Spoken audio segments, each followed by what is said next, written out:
अस्सलाम वालेकुम। मैं हूँ शाहीन और आप देख रहे हैं आशियाना शाहीन का। जीते रहिए, हंसते रहिए, मुस्कुराते रहिए। और अभी तक आपने मेरे चैनल आशियाना शाहीन को नहीं किया ना सब्सक्राइब, तो भाई जल्दी से कर दीजिए आज सब्सक्राइब और बेल के आइकन को प्रेस कर दीजिए ताकि आने वाली हर नई वीडियो का नोटिफिकेशन आप तक आसानी के साथ पहुँच सके। जैसे कि आपको पता है कि मैं आपको सुनाती हूँ बहुत अच्छे अच्छे वाक़यात। उसमें कुछ वाक़यात ऐसे होते हैं जो सच्चे होते हैं, सच्ची बातें होती हैं, और बहुत से वाक़यात इस्लामी वाक़यात हैं जो कि पैगंबरों से जो है मंसूब हैं।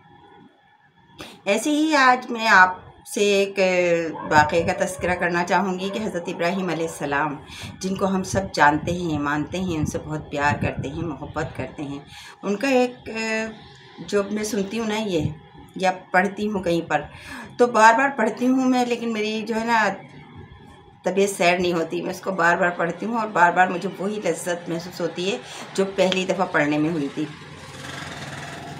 अच्छा, वाक़या कुछ यूँ है कि जो है ना हज़रत इब्राहीम अलैहिस्सलाम, जैसे कि आप सबको पता है, बहुत ज़्यादा थे मेहमान नवाज़, मेहमानों का ख्याल करते और उनके दस्तरखान पर जब तक कोई मेहमान नहीं होता वो खाना नहीं खाते थे। खाना खाने से पहले वो बाहर निकल जाते और किसी न किसी मेहमान को तलाश करके अपने साथ दस्तरखान पर बिठा लेते थे। अल्लाह ताला के दोस्त थे, अल्लाह ताला उनको बहुत ज़्यादा पसंद करता है।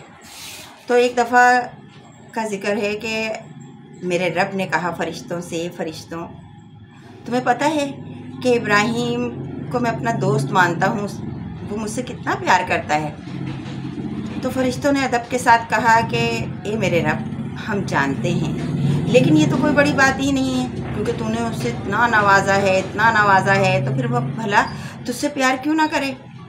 तो मेरे रब ने कहा, नहीं, जो मैं जानता हूँ ना वो तुम नहीं जानते, और अगर जानना चाहते हो, आजमाना चाहते हो, तो जाओ इंसानी रूप में और जाकर मेरे दोस्त को आजमाओ, इब्राहीम अलैहिस्सलाम को आजमाओ।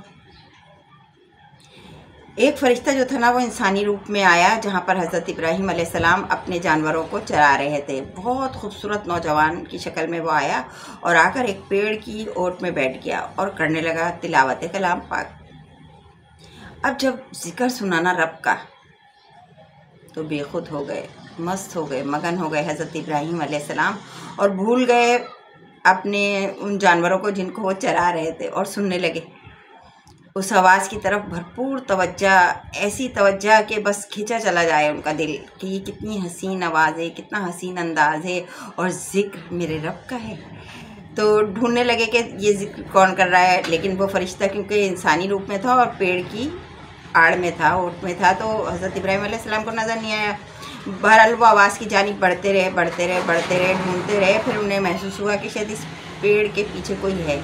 जब उन्होंने जाकर देखा ना, तो एक बहुत खूबसूरत नौजवान जो आंखें बंद किए अल्लाह ताला का नाम ले रहा था, ज़िक्र कर रहा था, ज़िक्र इलाही में इस तरह मशगूल था कि उसे इर्द गिर्द का होश नहीं था। तो सामने हज़रत इब्राहीम अलैहिस्सलाम जाकर एक पत्थर पे बैठ गए और ज़िक्र सुनने लगे। थोड़ी देर गुजरी थी कि वो नौजवान जो था ना वो खामोश हो गया। अब इब्राहीम अलैहिस्सलाम पर उसकी नज़र पड़ी, उसने आंखें खोलकर देखा, तो इब्राहीम अलैहिस्सलाम ने बेचैनी से कहा कि देखो, चुप नहीं हो, खामोश नहीं हो, ज़िक्र करते रहो कि ये ज़िक्र मेरे दिल को वो लज्जत दे रहा है, वो एहसास दे रहा है जो मैं लफ्ज़ों में बयान नहीं कर सकता, तुम ज़िक्र करते रहो। उसने कहा, भाई जितना ज़िक्र करना था मैंने कर लिया, अब तो मैं ज़िक्र करूँगा तो उसके बदले में कुछ मुझे चाहिए। तो हज़रत इब्राहीम अलैहिस्सलाम ने कहा, बोलो क्या कहते हो। कहने लगा, ये जो इतना बड़ा आपका वो चरा रहे हैं ना आप रेवड़, इसमें आपके पास इतनी सारी बकरियां हैं, ये बकरियों का पूरा रेवड़ मुझे दे दें तो मैं तिलावत कलाम पाक शुरू कर दूंगा, ज़िक्र इलाही शुरू कर दूंगा। इब्राहीम अलैहिस्सलाम ने कहा, ये कौन सी बड़ी बात है, ले लो और जल्दी से ज़िक्र करो। अच्छा, वो ज़िक्र करने लगा, फिर थोड़ी देर में ना वो खामोश हो गया।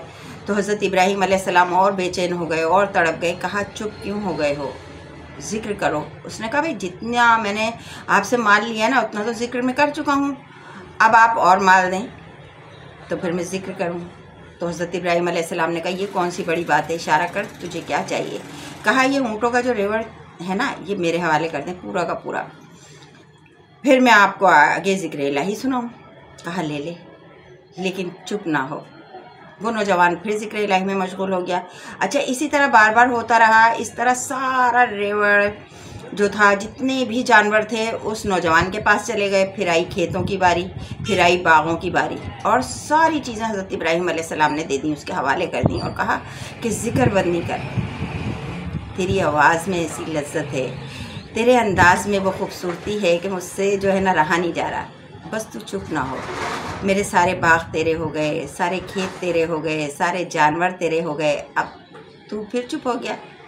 उसने कहा भाई जो कुछ था वो मेरे पास आ गया, अब तो आपके पास देने के लिए कुछ है ही नहीं ना, तो मैं क्यों जिक्र करूँ, मैं तो ये सारा जो है जानवर लेकर जा रहा हूँ और बाग और खेत मेरे हो चुके, अब आपका इनसे कोई ताल्लुक़ नहीं, आप जाइए। कहा हज़रत इब्राहीम अलैहिस्सलाम ने, क्या खूबसूरत जुमला है कि जब मैं कहती हूँ ना तो मेरे रोंगटे खड़े हो जाते हैं। कहा कि नौजवान, बेशक ये सब कुछ तेरा हो चुका, लेकिन इनके रखवाले के लिए तुझे नौकर की ज़रूरत होगी ना। भला इतना बड़ा रेवड़ तू कैसे संभालेगा, भला ऐसे बागात तू कैसे देखभाल करेगा, इन खेतों की को कैसे तू देखेगा, इनके लिए मुझे नौकर रख लेना, और जब मैं तेरा नौकर बन जाऊँ ना तो बस ज़िक्र इलाही करता रहे तू, मुझे तनख्वाह ना देना, मेरी तनख्वाह ज़िक्र इलाही है। सुभान अल्लाह, कि तू ज़िक्र करता रहेगा और मैं समझता रहूँगा कि मुझे मेरी तनख्वाह मिल गई। मुझे तनख्वाह की लालच नहीं है, मैं तनख्वाह नहीं लेना चाहता, मैं सिर्फ़ और सिर्फ ज़िक्र इलाही सुनना चाहता हूँ। ए नौजवान, मुझे नौकर रख और ज़िक्र इलाही शुरू कर। अब देखें, फ़रिश्ते को यहाँ पर आ गया, उन पे कितना प्यार, और जो रब जानता है ना वो बेशक हम नहीं जानते, दिलों को भेद तो मेरे रब को ही पता है ना।